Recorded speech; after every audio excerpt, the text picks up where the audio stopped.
Good evening and welcome to the news roundup for Wednesday the 12th of July. Before we get into the news, please remember to like this video, share your views in the comments, and share the video with your family and friends.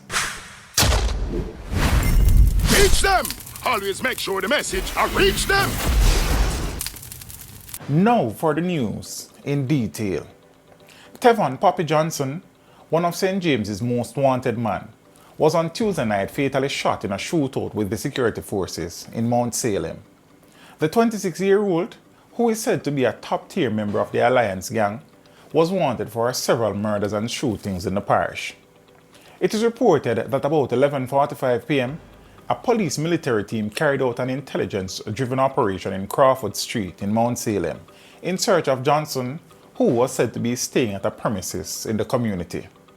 On arrival at the location, the security team was reportedly fired on by Johnson. They returned the fire. When the shooting subsided, Johnson was found suffering from multiple gunshot wounds. The pistol he is alleged to have been using was seized by the police. The police say Tuesday's incident was not the first time Johnson had fired at law enforcers in the Mount Salem zone of special operations. They indicated that Johnson was one of the high-value criminal suspects operating in the St. James Police Division, noting that intelligence has linked him to several crimes over the past decade. The Minister of Foreign Affairs and Foreign Trade, Kamina Johnson-Smith, has stated that the government has not yet established a fixed policy position regarding the arrival of Haitians in Jamaica. Consequently, the 37 Haitians who recently arrived in Portland via boat are being treated as illegal immigrants. Johnson-Smith emphasized that the government adheres to international law and the regulations concerning asylum and refugee status. Since the individuals have not made any claims in these categories, they are regarded as illegal entrants due to the manner of their arrival. Johnson-Smith mentioned that the Haitians are being accommodated in comfortable conditions and that the Ministry of National Security is taking the lead in managing the situation. The Ministry of Health and Wellness has conducted health checks and assessments, confirming that everyone is in good health. The Haitians are being provided with food and well taken care of, and decisions regarding their future treatment will be made and announced later. The Haitians, including 8 children, claim to have fled their homeland of Haiti due to hunger, civil unrest, and economic difficulties. They intended to reach Miami, Florida in the United States, but ended up landing in Jamaica on Monday afternoon due to navigation issues and rough seas. The individual spoke limited English. Hanover resident Omar Green has pleaded guilty to sexually assaulting and then killing a 9-year-old girl in March of this year. The young victim, Nikita Noel, was a daughter of Green's former girlfriend. He admitted to charges of murder and rape in the Hanover Circuit Court on Tuesday. Prosecutors subsequently withdrew the death penalty notice that was served. Nikita was reported missing by her mother after she did not return home from the Esher Primary School, where she was a student. Prosecutors disclosed that she died from manual strangulation. The post-mortem examination also found abrasions and lacerations to the vulva and vagina. The Jamaica Constabulary Force confirmed on Tuesday that a 39-year-old Kenyan Roman Catholic priest has been charged with 4 counts of sexual offenses, following accusations that he abducted and raped a 12-year-old girl at his church premises in St. Catherine. The charges include sexual intercourse with a person under 16 years, sexual touching of a child, grievous sexual assault, and abduction of a child fewer than 16 years. The offenses were allegedly committed on the afternoon of Sunday, March 19 this year, but were only reported to authorities on Saturday, the 23rd of June. Reports are that the priest befriended the child, a 12-year-old primary school student, and lured her to his home on the premises of a Roman Catholic church in Portmore, St. Catherine, where he allegedly assaulted her. The charges were filed after the man was positively identified by the child during an identification parade and a question and answer interview with his attorney. 2 of the 4 prisoners who escaped from the Ocherius lockup in August last year are back in custody. They are 23-year-old Javar Grant of Priory St. Anne and Jermaine Rogers, 33 years old of Myland in Ocherius. Grant was handed over to the St. Anne's Bay Police on Sunday, July 2 by a relative. He was initially charged with illegal possession of a firearm and has subsequently been charged with the offense of escaping custody. Rogers, who was charged with illegal possession of a firearm, was held on Tuesday in a police dragnet in the St. Catharines South Police Division. The third escapee, Terence Harilal, was fatally shot in a confrontation with the police in Runaway, St. Anne in December of last year. The fourth escapee remains on the run. He is 43-year-old Dennis Colburn of Islington, St. Mary, who was in custody on a rape charge. Senior Superintendent Dwight Powell, commanding officer for the St. Anne Police Division, has urged Colburn to turn himself over by Friday of this week to any police station across the country. "We are continuing our relentless effort to apprehend you," he declared, in reference to Colburn. On Friday, August 5, 2022, the four men dug their way out of the Ocherius police lockup and made their escape. The Integrity Commission, Jamaica's anti-corruption watchdog, is currently investigating 6 unnamed parliamentarians for illicit enrichment, according to its 2022-2023 annual report. Illicit enrichment refers to a significant increase in a public official's assets that cannot be reasonably explained by their lawful income. The lawmakers in question are alleged to have violated Section 14, subsection 5A of the Corruption Prevention Act, which pertains to owning disproportionate assets and failing to provide a satisfactory explanation when requested by the Commission. The report also states that 7 parliamentarians are being separately investigated for providing false information in their statutory declarations. Justice Minister Delroy Chuck has described the situation regarding the case of Ray Morgan as unfortunate. Morgan was convicted in 2011 of obtaining money under false pretenses. He was sentenced to a combined period of 12 years after he was ordered to serve his 4 sentences consecutively. Morgan attempted to appeal the sentence, arguing that it was excessive. But as a result of what the Privy Council says was an administrative error on the part of prison officials, the documents did not make it to the proper forum, leading to the incorrect conclusion that Morgan had abandoned his appeal. By the time the challenge was heard by the Court of Appeal in 2021, Morgan had served his entire sentence and was already released. The Court of Appeal declined to hear the matter, noting he had already served the sentence and that it would not be in the interest of the administration of justice to seek to unearth the record of the trial. But the UK-based Privy Council ruled on Tuesday that the decade-long delay in the Court of Appeal's hearing Morgan's case was a breach of his constitutional rights. It also sharply criticized the delays in Jamaica's judicial appeals process, describing the lengthy wait times as a serious miscarriage of justice. Dr. Christopher Tufton is emphasizing that COVID-19 remains prevalent in the population. His statement aimed to serve as a reminder of the risk posed by the highly transmissible Omicron variant.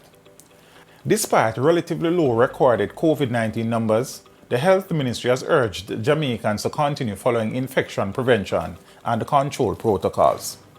Dr. Tufton specifically highlighted the vulnerability of elderly individuals and those with underlying health conditions, stating that they are still at risk of severe illness. He appealed to the public to adhere to hand hygiene, mask wearing, and the proper coughing and sneezing etiquette, especially in public spaces. Jamaica has seen an average of 87 confirmed COVID-19 cases over the past 4 weeks, with a 7-day positivity rate of 22%.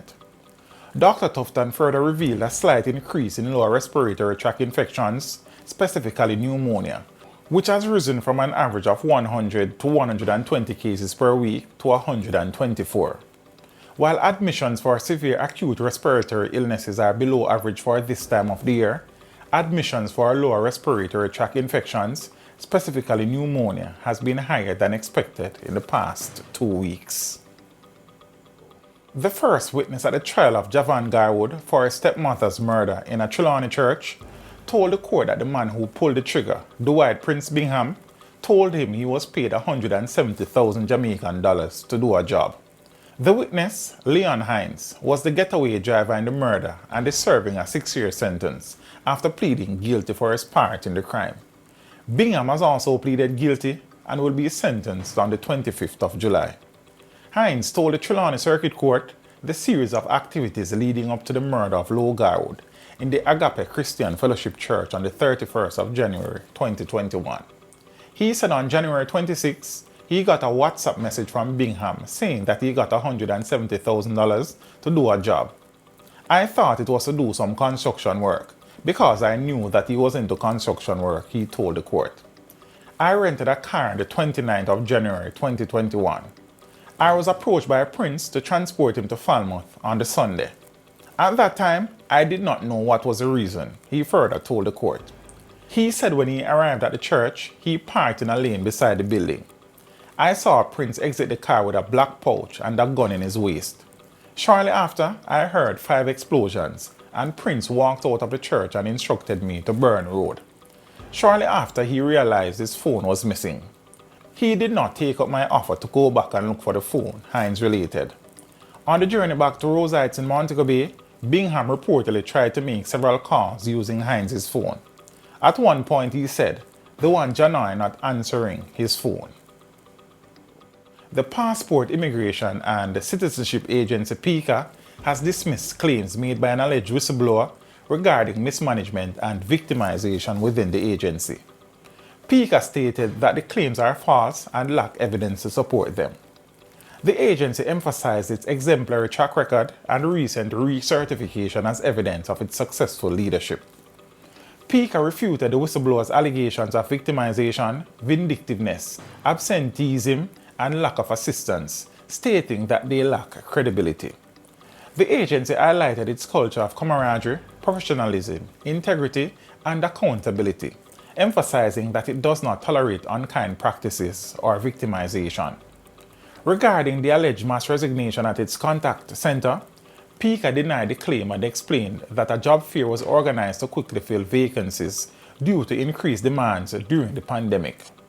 The agency stated that the employees' contracts have never been forcibly amended, and HR operations were recently audited and commended by the Office of the Services Commission.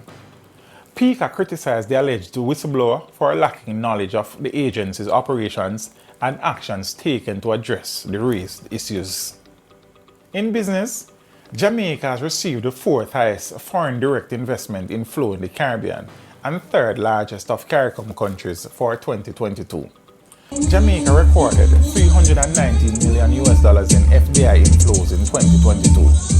The nation's 2022 figure was similar to the amount received in 2021, recording only $1 million less.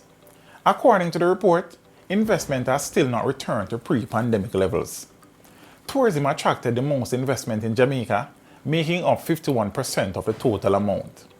2008 was the last year Jamaica surpassed $1 billion in FDI inflow, recording $1.4 billion that year. The past year's FDI inflows is the 4th lowest in the country in the last 20 years. The Commission listed Jamaica's transactions in 2022 as noteworthy, stating that the country posted a 10-year record for transactions, totaling US $1.6 billion. The report linked these to a sale in the telecommunications sector. Guyana recorded the highest amount of FDI inflow with a massive $4.3 billion. In sports, tonight Jamaica and Mexico will face off in the semi-finals of the Gold Cup. This is not the first time these teams have met in the knockout stages of the Gold Cup. In 2015, Mexico defeated Jamaica 3-1 in the final, while Jamaica got their revenge in 2017 by eliminating Mexico with a late Kemar Lawrence free kick in the semi-finals. Jamaica's victory in 2017 remains their only win against Mexico in 8 Gold Cup encounters, with the other 7 matches resulting in 6 defeats and 1 draw. The Jamaican team enters the match with 3 wins and a draw in the Gold Cup so far. Mexico, on the other hand, bounced back from their group stage loss to Qatar with a 2-love quarter-final win against Costa Rica. In the weather forecast, a high-pressure heat dome brought more sweltering temperatures to parts of Jamaica today, as heat waves continue to plague the island.